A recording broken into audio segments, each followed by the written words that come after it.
Good morning, Mrs. Lori. I'm just going to do a little garden tour here for you. July the 14th.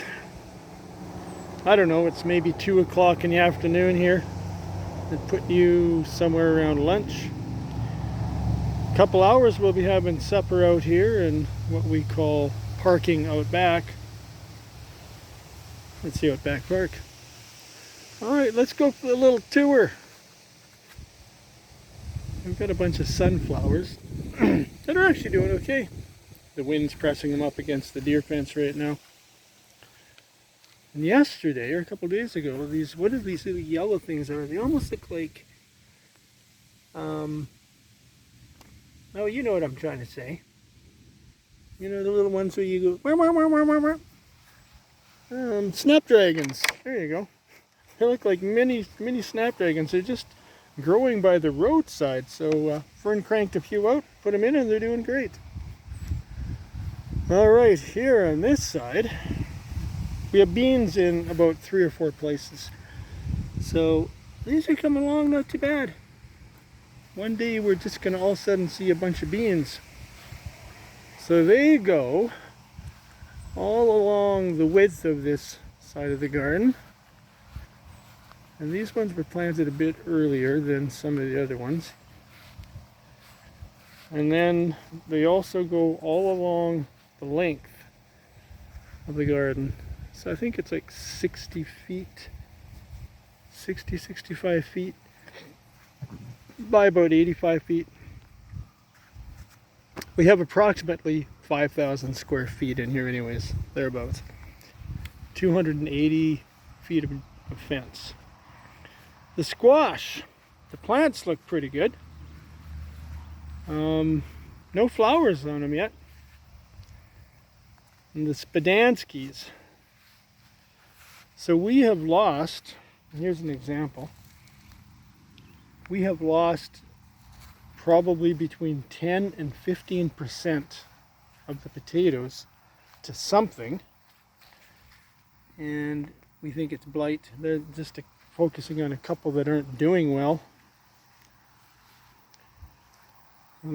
So anyways, we bought some potatoes and they had sprouts on them, so we just ended up planting a few more hither and thither.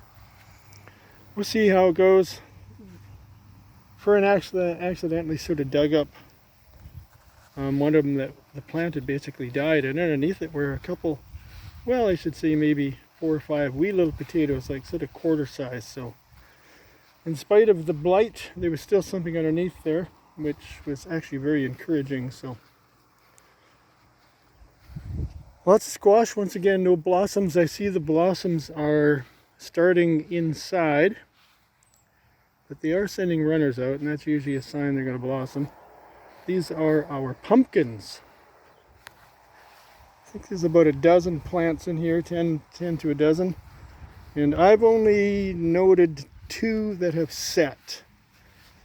So I'm just going to show them to you.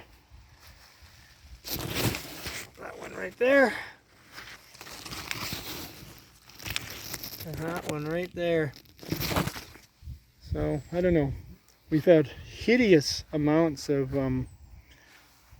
cucumber beetles this year. Like just flying in flocks, thick as thieves in Ottawa, thieves and bimbos. Here's our teepee. It's just made out of some trellises that we got from our daughter's place in Fredericton that they no longer wanted on their deck, so I brought them home. And we have some grapes planted, but they're not doing that grape. But I think, and then a bunch of poppies, blah, blah, blah. So our neighbors just gave us some grapes that they just, I didn't know you could do this, but you just cut a grapevine, and then you just take whatever you cut, stick it in the ground, cut it up into a bunch of pieces. So I did that. And some of them are growing, 2 of them are growing. More beans. What we did different here, well, it'll work on those first set ones I showed you too. I put this one up, this fence up to a fence inside the garden. Mostly was tie the tomatoes to, and I thought, well, let's put some beans here too. We probably aren't going to have that many tomato plants. So a few days ago I finally strung these things up, the tomatoes. So we've got sort of like your bigger variety of tomatoes, beefsteak type things. And then down here we've got a few cherry tomatoes. And so they're starting to produce. I think in a few days we'll be having our first cherry tomatoes. And we've got a few other things here, carrots, beets, turnips there. Friend's got all kinds of exotic things she's growing. This is cilantro. We tried cabbage, but they got eaten up. Some more potatoes here. And watermelon. Just trying to grow everything. Cucumbers, whatever. Here's our watermelon. Our neighbors just adjacent to us, that's what a neighbor would be, I guess. Theirs are looking great. So we just got this soil. Everything you see on top of the garden here. We just ordered in some soil, 7 yards, and that's how we hilled all the potatoes.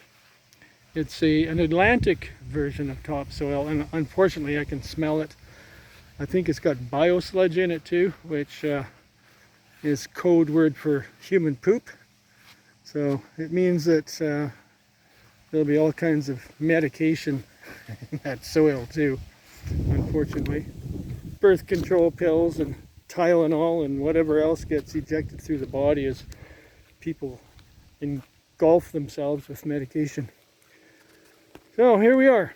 I'm going to take you for a little tour at the very back here of the property.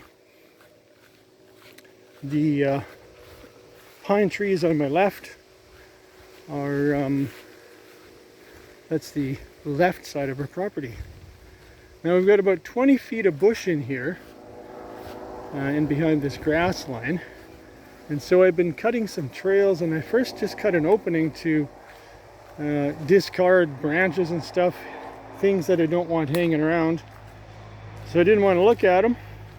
So as I started bringing the branches back into this area, I thought, well, why don't I do something creative with the branches instead of just make them in a gross pile that I can't see.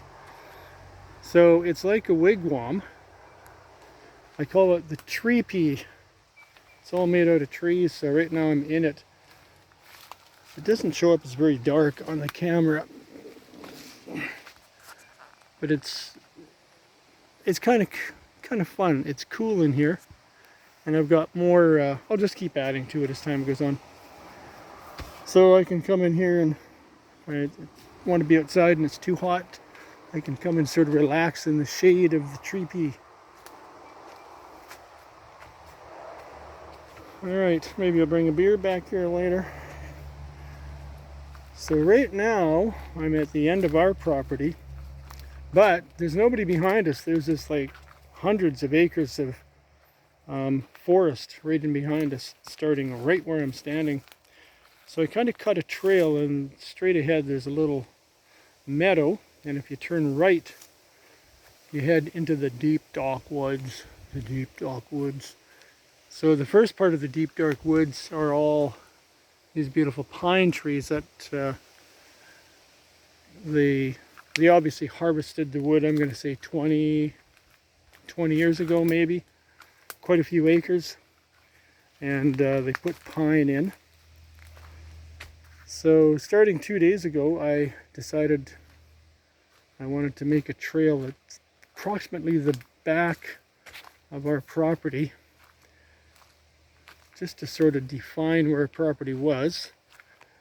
And beyond that though, so we could enjoy part of this area that is, we paid for. Other than that, it sort of just was sitting here, just like a thick sort of mess like all this, that not very enticing to walk in.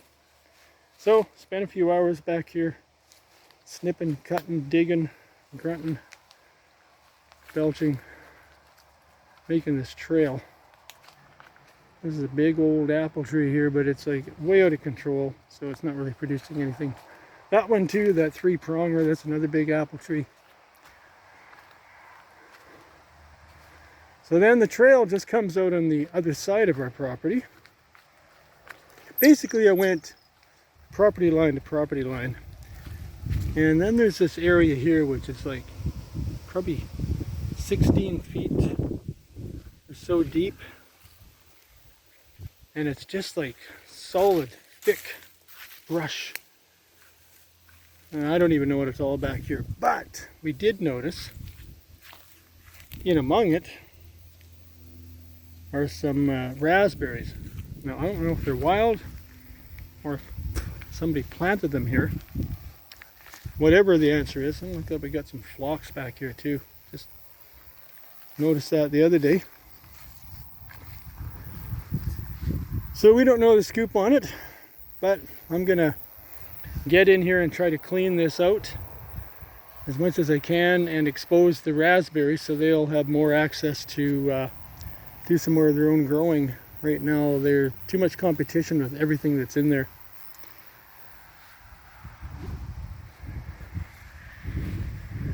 So this is the other side of our property here. Just wanted to show you the garden mostly because you'd expressed some interest in it maybe a month ago. And so it's coming along. We're considering it's the first garden that we've had here. And it had not been gardened for a few years. And most of it is probably never been gardened. We just reopened up part of it that was, and then created a bunch of our own. So there's the 104 highway that if you kept going on it, you can get to a place called Woodstock.